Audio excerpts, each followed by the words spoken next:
കാഞ്ഞങ്ങാട്ട് ഉറങ്ങിക്കിടന്ന 10 വയസ്സുകാരിയെ തട്ടിക്കൊണ്ടുപോയി പീഡിപ്പിച്ച് കവർച്ച നടത്തിയ കേസിൽ പ്രതിയെ തിരിച്ചറിയാനാവാതെ പോലീസ്. നിരവധി പേരെ ചോദ്യം ചെയ്തെങ്കിലും പോലീസിന് കേസിൽ തുമ്പുണ്ടാക്കാനായിട്ടില്ല.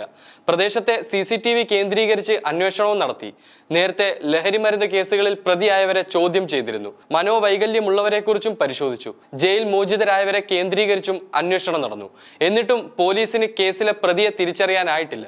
പെൺകുട്ടിയുടെ വസ്ത്രങ്ങളും കസ്റ്റഡിയിലെടുത്ത് ചോദ്യം ചെയ്തതിൽ സംശയം തോന്നിയവരുടെ വസ്ത്രങ്ങളും ശാസ്ത്രീയ പരിശോധനയ്ക്ക് അയച്ചിട്ടുണ്ട്. ഇതിൽ നിന്നും തുമ്പ് കിട്ടുമെന്ന പ്രതീക്ഷയിലാണ് പോലീസ്. ശാസ്ത്രീയ തെളിവുകൾക്ക് വേണ്ടി കാത്തിരിക്കുകയാണ് അന്വേഷണ സംഘം. 4 DYSPമാർ ഉൾപ്പെടെ 26 അംഗ സംഘമാണ് കേസ് അന്വേഷിക്കുന്നത്. 4 ദിവസം കഴിഞ്ഞിട്ടും അന്വേഷണ സംഘത്തിന് പ്രതിയെക്കുറിച്ച് സൂചന പോലും ലഭിക്കാത്തതിൽ നാട് മുഴുവൻ ആശങ്കയിലാണ്. ഞങ്ങൾക്ക് 2 ദിവസം സമയം തരൂ എന്നും പ്രതിയെ ഉടൻ പിടികൂടുമെന്നുമായിരുന്നു അന്വേഷണ സംഘം സംഭവത്തിന് തൊട്ടു പിന്നാലെ മാധ്യമങ്ങളോട് പറഞ്ഞിരുന്നത്.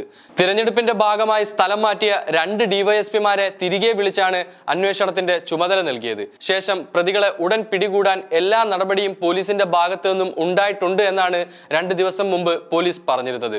ഹൊസ്ദുർഗ് പോലീസ് സ്റ്റേഷൻ പരിധിയിലുള്ള വീട്ടിൽ ഉറങ്ങിക്കിടക്കുന്ന 10 വയസ്സുകാരിയാണ് അതിക്രമത്തിനിരയായത്. കുട്ടിയെ തട്ടിക്കൊണ്ടുപോയി പീഡിപ്പിച്ച് സ്വർണം കവർന്ന സംഭവം സമൂഹ മനസാക്ഷിയെ വളരെയധികം ഞെട്ടിച്ച ഒന്നായിരുന്നു. നിലവിൽ പ്രതിയെ പിടികൂടുകയെന്നത് കേരള പോലീസിന്റെ അഭിമാന പ്രശ്നമായി കണ്ട് ഊണും ഉറക്കവും ഒഴിഞ്ഞുള്ള അന്വേഷണമാണ് പോലീസ് നടത്തുന്നത്. ഉത്തരമേഖല DIG തോംസൺ ജോസിന്റെയും ജില്ലാ പോലീസ് മേധാവി B പിജോയുടെയും നേരിട്ടുള്ള മേൽനോട്ടത്തിലാണ് പ്രത്യേക അന്വേഷണ സംഘം പ്രതിയെ തിരയുന്നത്.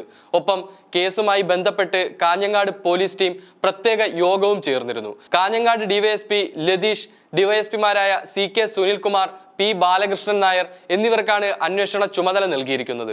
സംഭവം നടന്ന ബുധനാഴ്ച രാത്രി മുതൽ നേരം പുലരും വരെ DYSPമാരുടെയും CI MP Azad, CIമാരായ Akhil, Saifuddin, SP മാരുടെ സ്ക്വാഡിൽപ്പെട്ട പോലീസുകാരടക്കം 26 അംഗങ്ങൾ അടങ്ങുന്ന സംഘം ഹൊസ്ദുർഗ് പോലീസ് സ്റ്റേഷന്റെ തീരമേഖലയിൽ വലിയ രീതിയിലുള്ള അന്വേഷണം നടത്തിയിരുന്നു. രാത്രി സംശയകരമായ സാഹചര്യത്തിൽ കറങ്ങി നടന്നവരെയെല്ലാം ചോദ്യം ചെയ്തിരുന്നു. സംശയാസ്പദമായി കണ്ട 7 പേരെയാണ് പോലീസ് സംഭവശേഷം അറസ്റ്റ് ചെയ്തത്. മറ്റുള്ളവരെ ചോദ്യം ചെയ്ത് വിട്ടയക്കുകയും ചെയ്തു.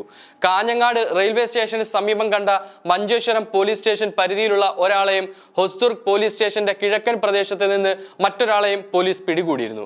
അതോടൊപ്പം തന്നെ കാഞ്ഞങ്ങാട് പഴയ ബസ് സ്റ്റാൻഡ് പരിസരത്ത് നിന്നും 4ഓളം പേരെയും കാഞ്ഞങ്ങാട് മേൽപ്പാലത്തിനടിയിൽ സംശയ സാഹചര്യത്തിൽ കണ്ട മറ്റൊരു യുവാവിനെയും അടക്കം 3 പേരെയും അറസ്റ്റ് ചെയ്തിരുന്നു. എന്നാൽ ഇതൊന്നും യഥാർത്ഥ പ്രതിയിലേക്ക് എത്താൻ പോലീസിനെ സഹായിച്ചില്ല. ജില്ലാ പോലീസ് മേധാവി P ബിജോയ് വ്യാഴാഴ്ച വീണ്ടും സംഭവ സ്ഥലം സന്ദർശിച്ചിരുന്നു. പ്രതി കടന്നുപോകാൻ സാധ്യതയുള്ള സ്ഥലങ്ങളെല്ലാം നിരീക്ഷണ വിധേയമാക്കി.